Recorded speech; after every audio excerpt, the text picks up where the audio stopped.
بسم اللہ الرحمن الرحیم۔ عظیم پاکستانیوں کی خدمت میں عوامی عدالت سے ڈاکٹر حفیظ قیصر کا سلام۔ پاکستانیوں، آپ نے ملاحظہ فرمایا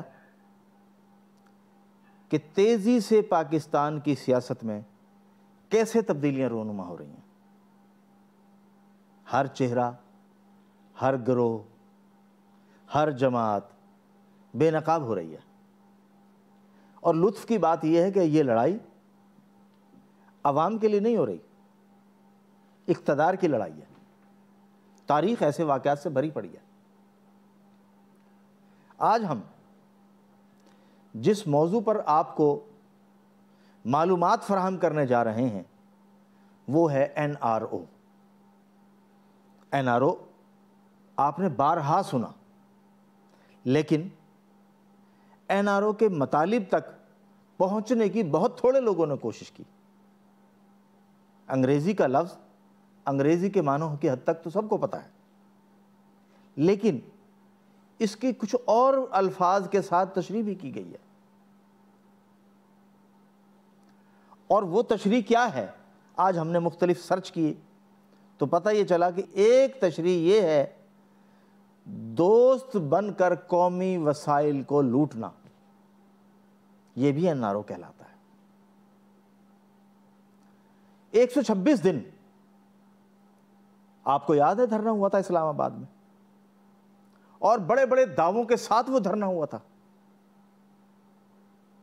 خان صاحب نے وہ کچھ کہہ دیا جس کا گمان بھی نہیں تھا۔ آپ کو یاد ہوگا بجلی کے بل جلائے گئے تھے اور کہا گیا تھا جمع بھی نہ کرائیں، بغاوت کر دیں، لیکن کتنی دیر کے لیے یہ بات برقرار رہی؟ اس دھرنے میں عوام کو اسٹیٹس کو توڑنے کے ایسے سہانے خواب دکھائے گئے کہ لوگوں نے یہ سمجھا کہ جاری نظام بد سے ہمیں نجات ملنے والی ہے، لہذا امنڈ پڑے لوگ۔ مگر خان صاحب نے ان تمام باتوں کی لاج نہیں رکھی۔ آج ہمارے ایک مہربان جو سیاست میں گہری دلچسپی رکھتے ہیں،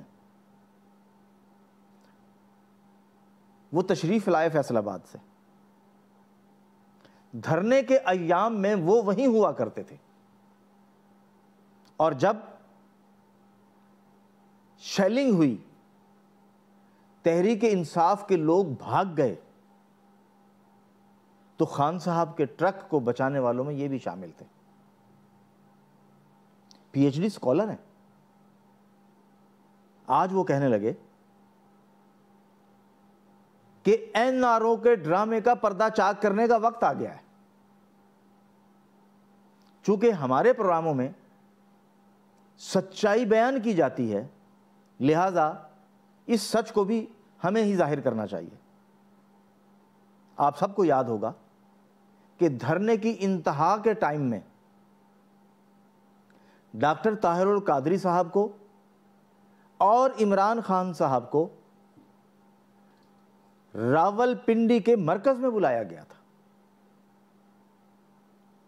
یاد آیا کچھ؟ اس وقت کون تھے army chief? General Raheel Sharif صاحب آرمی چیف تھے۔ انہوں نے سیز فائر کے لیے جو فارمولہ پیش کیا، آج تک خان صاحب نے نہیں بتایا کہ وہ کیا تھا۔ ڈاکٹر طاہر القادری صاحب نے بھی نہیں بتایا کہ ان کی اور ان سے کیا بات ہوئی، لیکن جو باتیں ہم تک پہنچی ہیں ہم آج آپ سے شیئر کرنے لگے ہیں۔ جنرل راحیل شریف صاحب نے ڈاکٹر قادری صاحب سے یہ پوچھا کہ اگر آپ کو حکومت مل جائے تو آپ کیسے ریاست چلائیں گے؟ اب ڈاکٹر قادری صاحب تو سکالر ہیں، انہوں نے سکالروں والے جوابات دینے شروع کر دیے۔ پھر خان صاحب سے پوچھا، آپ کو معلوم ہے کہ یہ ملاقاتیں بالکل الگ الگ ہوئی ہیں، تو انہوں نے کیا کہا؟ ہمارے دوست کے بقول انہوں نے کہا کہ جناب خان صاحب، حکومت تو آپ کو مل سکتی ہے لیکن آپ کو خارجہ پالیسی جاری رکھنی ہوگی، داخلہ پالیسی کے معاملات بھی ہماری زیر نگرانی میں چلیں گے، اور جس کو آپ تانگے کی سواری کہتے ہیں اور پتہ نہیں کیا کچھ کہتے ہیں، وہ شیخ رشید صاحب وزیر داخلہ ہوں گے۔ خان صاحب، آج شیخ رشید صاحب وزیر داخلہ ہیں۔ آپ کہتے تھے پنجاب کا سب سے بڑا ڈاکو پرویز الہی ہے، اور آج آپ پرویز الہی کو ٹرمپ کارڈ قرار دے رہے ہیں،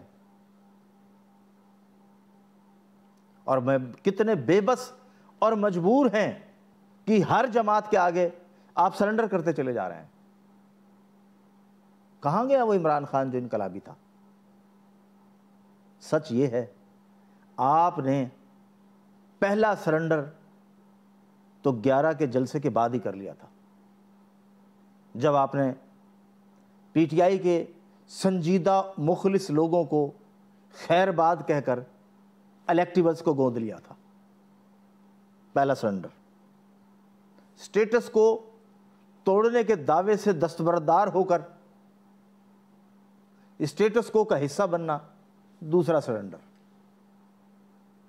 پھر شیخ رشید کو اتنا برا بھلا کہنے کے باوجود قبول کرنا، اور آج وزارت داخلے پر ان کا ہونا، تیسرا سرنڈر۔ آپ نے ایک اور بھی بات کی تھی کہ ماڈل ٹاؤن کیس کو اسی طرح برقرار رکھا جائے گا، اس پہ کوئی کارروائی، کوئی ایکشن نہیں ہوگا، چوتھا سرنڈر۔ آپ نے کہا کہ میں نواز شریف کو بھی ملک سے جانے دوں گا، پانچواں سرنڈر۔ اسد عمر کا بیان ریکارڈ پر ہے، انہوں نے کہا ہے کہ نواز شریف کو ملک سے بھیجنے کے لیے عمران خان نے حکم دیا تھا۔ آپ مجھے بتائیے، آپ تو مسلسل سرنڈر کرتے جا رہے ہیں، مسلسل پسپائی اختیار کرتے جا رہے ہیں، تو پھر اس قوم کا، ان ورکرز کا جلوس کیوں نکلوا رہے ہیں آپ؟ خان صاحب، اگر آپ حقیقی لیڈر ہوتے، آپ یقین جانیں پاکستان کی تاریخ تبدیل ہو جاتی۔ آپ حقیقی پاکستانی لیڈر نہیں نکلے، آپ نے تو یوں لگتا ہے کہ حکیم سعید صاحب کے فرمان اور ڈاکٹر اسرار صاحب کے قول کو پورا کر دیا ہے۔ آپ نے ہر اس ایجنڈے کو تقویت دی اور آگے بڑھایا جو عالمی سامراج کا تھا۔ آپ کہتے ہیں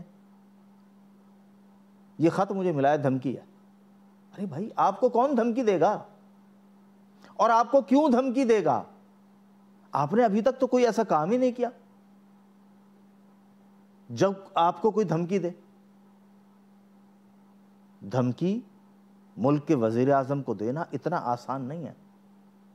ہاں، آپ شاید بھٹو صاحب کی طرح کوئی ڈرامہ کرنے پہ تلے ہوئے ہیں، انہوں نے بھی معاہدہ تاشکند کا پورا ڈرامہ رچایا تھا، میں راز فاش کر دوں گا۔ بتائیے، وہ دنیا سے چلے گئے، معاہدہ تاشکند کا کون سا راز ہے جو باہر آیا؟ آپ نے بھی کاغذ لہرا دیا، مجھے دھمکی مل گئی ہے۔ تاثر یہ دے رہے ہیں کہ امریکہ آپ کو دھمکی دے رہا ہے۔ ارے بھائی، آپ کو امریکہ کیوں دھمکی دے گا؟ آپ نے معیشت ان کے حوالے کر دی، آپ نے سماج کے معاملات ان کے حوالے کر دیے، آپ نے تمام معاملات تو ان کی مرضی سے چلانے شروع کیے ہوئے ہیں، پھر دھمکی کس بات کی؟ یہ ڈرامہ کرنا ہے کہ روس گیا تھا اس لیے دھمکی مل گئی، یہ بھی غلط ہے۔ خارجہ پالیسی پر، داخلہ پالیسی پر، مالٹون کیس پر اور اس طرح کچھ اہم چیزوں پر آپ کے اور نون لیگ کے درمیان جنرل راحیل شریف صاحب کے پاس این آر او ہو چکا تھا، ورنہ نواز شریف باہر نہ جاتا۔ آپ ہر روز تقریر میں انہیں لٹکا رہے ہوتے ہیں، تو آپ وزیر اعظم میں لٹکا دیتے اسے، بھاگنے کیوں دیا آپ نے؟ میڈیا کا تمام ریکارڈ گواہ ہے، جس طرح آپ پہلو بدلتے رہے، آپ کے وزراء پہلو بدلتے رہے، رپورٹس میں دکھاتے رہے، اور پھر آپ نے سارا وزن عدالتوں پہ ڈالنے کی کوشش کی، کھیل آپ کھیل رہے تھے۔ خان صاحب ایسے نہیں چلے گا۔ پاکستان میں جھوٹ کی سیاست کا اب خاتمہ ہونے لگا ہے، کوئی جھوٹا بھی نہیں چلے گا، چاہے وہ کسی بھی جماعت کا لیڈر ہو۔ اس کی وجہ یہ ہے کہ پاکستان نے فیصلہ کن مارکا لڑنا ہے، اور فیصلہ کن مارکا جھوٹ بولنے والا نہیں لڑ سکتا، جھوٹا نہیں لڑ سکتا، جھوٹا دعوے دار نہیں لڑ سکتا، باکردار لڑ سکتا ہے، چاہے وہ گمنام زندگی گزار رہا ہو، کیونکہ اس میں سچائی کی طاقت ہوتی ہے، اور سچائی کی طاقت ایمان سے آتی ہے اور کردار سے آتی ہے۔ تو پاکستانی سیاست میں موجودہ لاٹ اس معیار پہ پوری نہیں اترتی۔ اس لیے اقبال نے آپ جیسے تمام سیاستدانوں کے لیے جو آج ایکسپوز ہو رہے ہیں، کتنا پہلے کہا تھا، وہ فریب خوردہ شاہی جو پلا ہو کر گسوں میں، وہ فریب خوردہ شاہی جو پلا ہو کر گسوں میں، اسے کیا خبر کہ کیا ہے راہ و رسم شاہبازی۔ جیسے آپ ہیں ویسے نواز شریف صاحب ہیں، شہباز شریف صاحب ہیں، زرداری صاحب ہیں، بلاول صاحب ہیں، سب ایک جیسے ہی ہیں۔ پاکستان کے لیے کسی نے کچھ نہیں کرنا۔ اس کی وجہ ماضی کی تمام حکومتیں، اس کا دورانیہ ان تمام جماعتوں کا کردار ہے۔ اگر ایم کیو ایم کوئی بڑی سنجیدہ جماعت کے طور پہ کام کروانا چاہتی تو میں آج آپ سب کے سامنے رکھ رہا ہوں، کوٹا سسٹم ختم نہیں ہو سکتا تھا سندھ کا؟ ہو سکتا تھا، لیکن ایم کیو ایم خود بھی نہیں چاہتی تھی کہ کوٹا سسٹم ختم ہو، وہ چاہتی تھی ایشو زندہ رہے۔ ایشو زندہ رہے گا تو ہماری سیاست زندہ رہے گی۔ بھائی اب کسی کی سیاست زندہ نہیں رہے گی، وقت کی رفتار بدل چکی ہے، ماحول بدل چکا ہے، اور معلومات کے ذرائع اتنے زیادہ ہو چکے ہیں کہ اب جھوٹ بول کر زیادہ دیر کھڑا نہیں رہا جا سکتا۔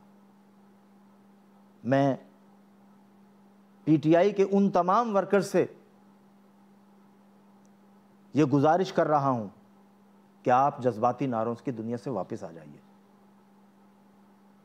جو جھٹکا آپ کو لگے گا آپ سنبھل نہیں سکیں گے اور گھروں میں چلے جائیں گے۔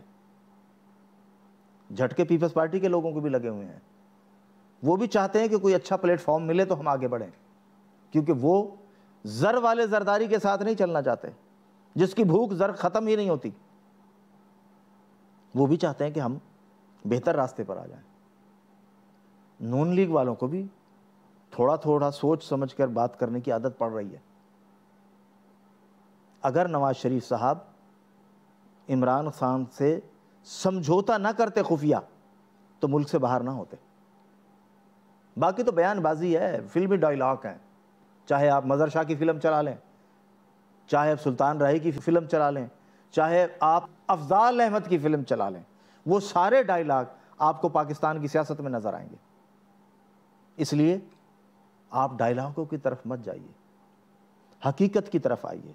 اور حقیقت سب سے بڑی کیا ہے؟ سب سے بڑی حقیقت یہ ہے کہ جو لیڈر جھوٹ بولتا ہے، جو لیڈر جھوٹے وعدے کرتا ہے، جو لیڈر جھوٹی قسمیں کھاتا ہے، جو لیڈر اپنے آپ کو عالمی سامراج کا مخالف بیان کرتا ہے کہ میں امریکہ سے ٹکرا جاؤں گا، پاکستان میں وہ سارے لیڈر جھوٹ بولتے ہیں۔ کیوں؟ اس لیے ان سب کی دولت اور اثاثے ملک سے باہر ہیں کہ وہ کیسے عوام کے ساتھ کھڑے ہو کر انقلاب کی بات کر سکتے ہیں یا مزاحمت کی بات کر سکتے ہیں۔ اس لیے اس خط کی کہانی کو آپ بھول جائیے جو اسٹیج پہ آپ کو دکھایا گیا ہے۔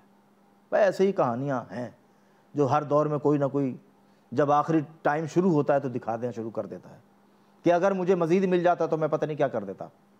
اقتدار کی بھوک اتنی شدید ہے کہ اس سے باہر نہیں رہ سکتے یہ لوگ۔ اب ہمیں اقتدار کے بھوکوں سے نجات پانی ہے۔